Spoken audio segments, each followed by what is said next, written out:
Welcome to Buckeyes Tomorrow Morning for Friday, December 20th. I'm your host, Tom Orr. The Tennessee game is tomorrow, the game against Michigan in 344 days.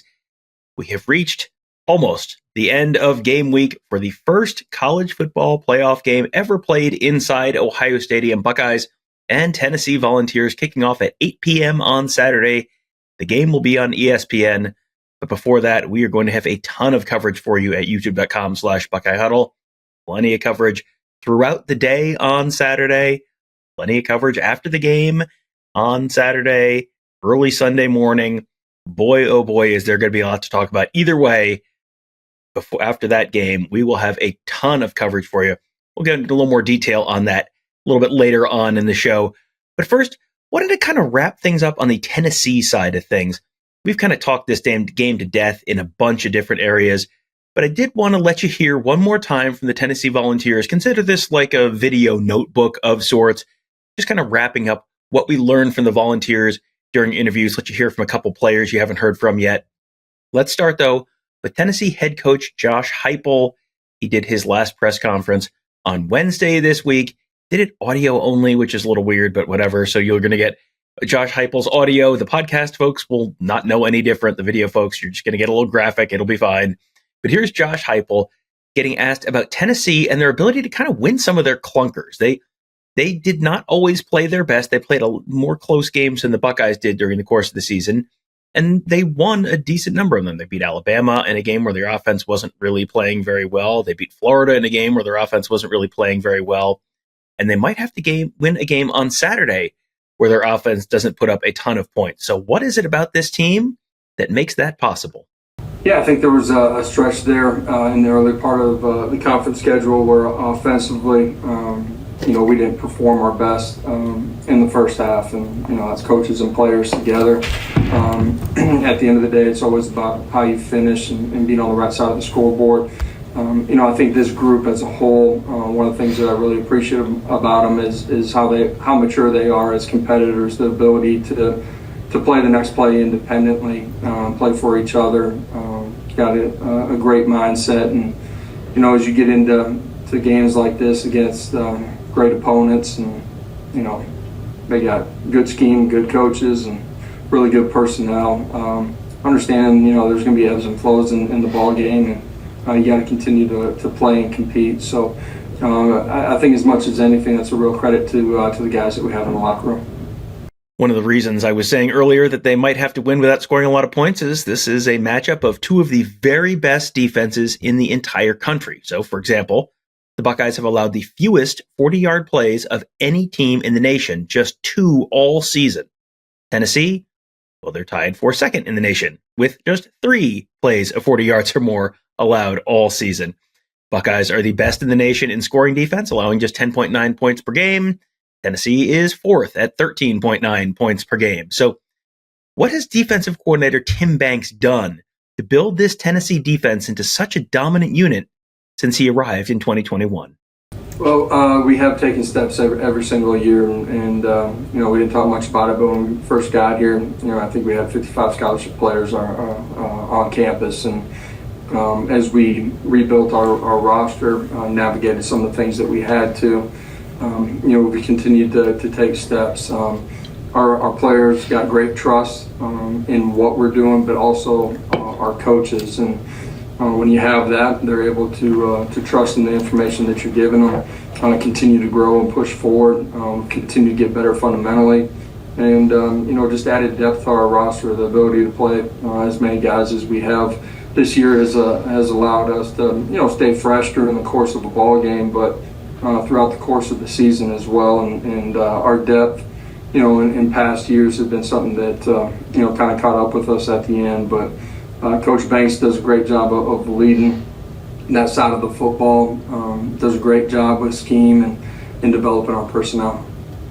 Obviously talking a lot about the college football playoff this week, but it is also transfer portal season in college football, and you're seeing guys, even guys on playoff teams, heading into the portal and off campus, even in the middle of the season. So Tennessee, you heard him talking about the depth that they play.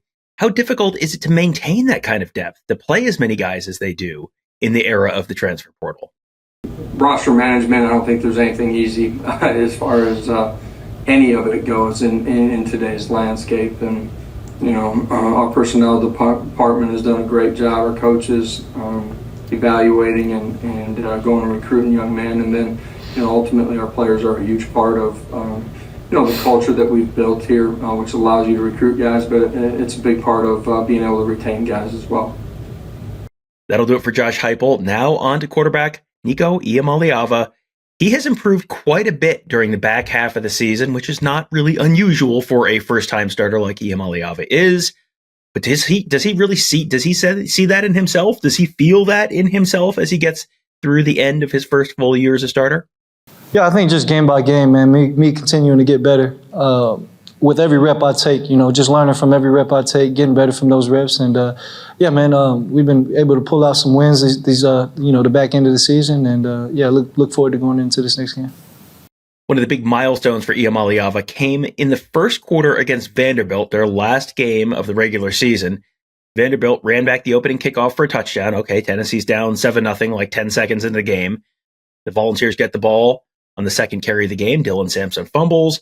Vanderbilt picks it up, and a few plays later, they score another touchdown. So then Tennessee's down 14-0, less than 5 minutes into the game. So at that point, you got a first-year starter, redshirt freshman, Iamaleava, coming out there, down 14-0, just 5 minutes into the game. Feels like everything's spiraling out of control. What does he do? Well, he leads Tennessee right down the field to score a touchdown, cut it to 14-7, and then the Volunteers really just kind of rolled from there, ended up winning the game pretty comfortably. So was that something that Iamaleava thought of as a big deal at the time?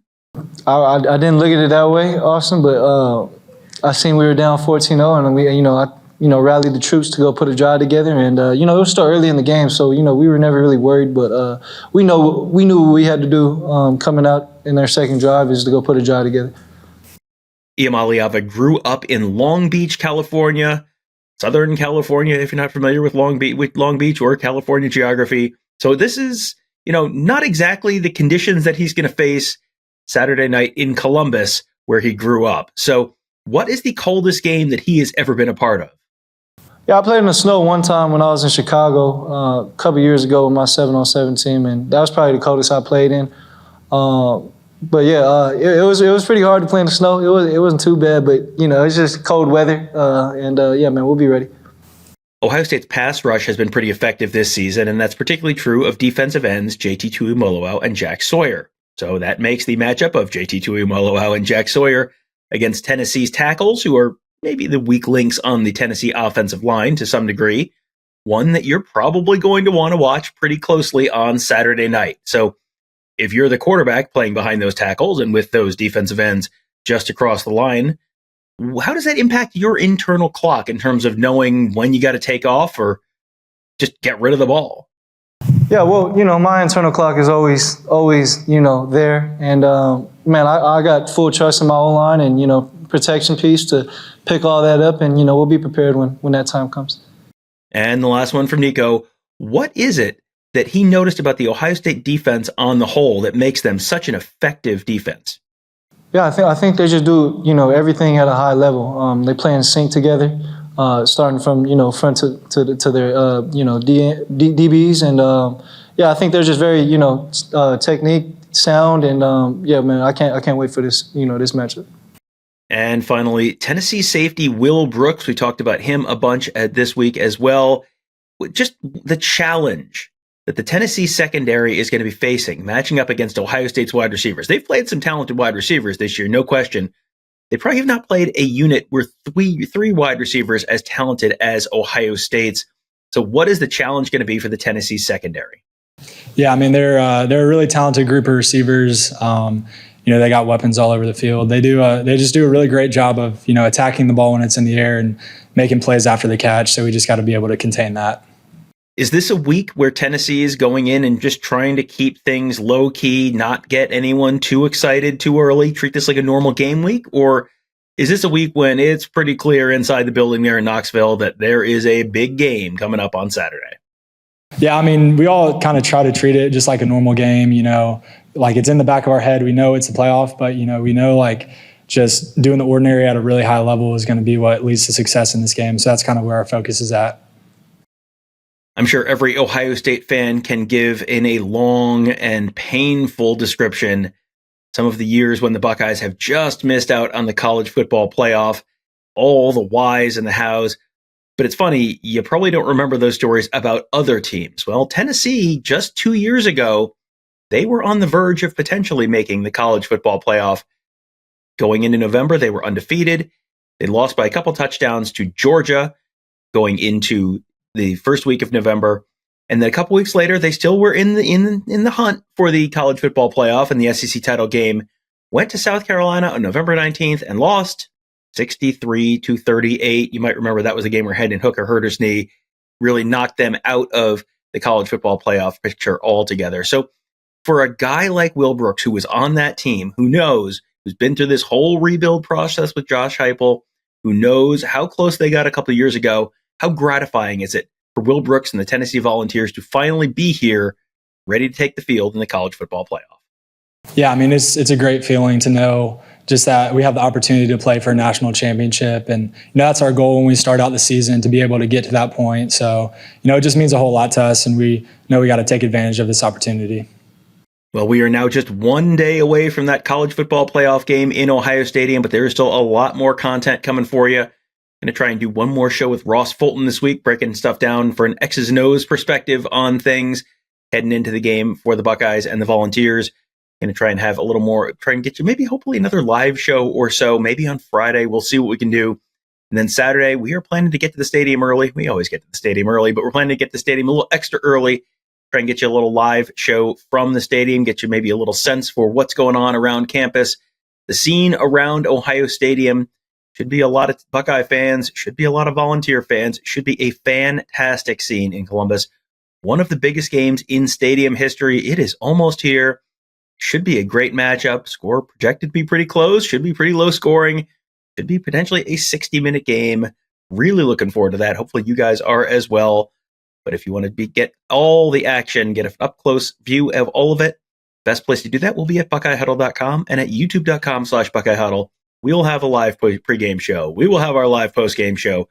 Interviews, analysis, insight, all that good stuff, all coming up at YouTube.com/BuckeyeHuddle. Make sure you're subscribed. If you have friends who don't know about us, make sure they're subscribed as well. Let them know. YouTube.com/BuckeyeHuddle, BuckeyeHuddle.com. Check us out in both of those places. We have a lot more to tell you before this game kicks off. We can't wait. We will talk to you tomorrow.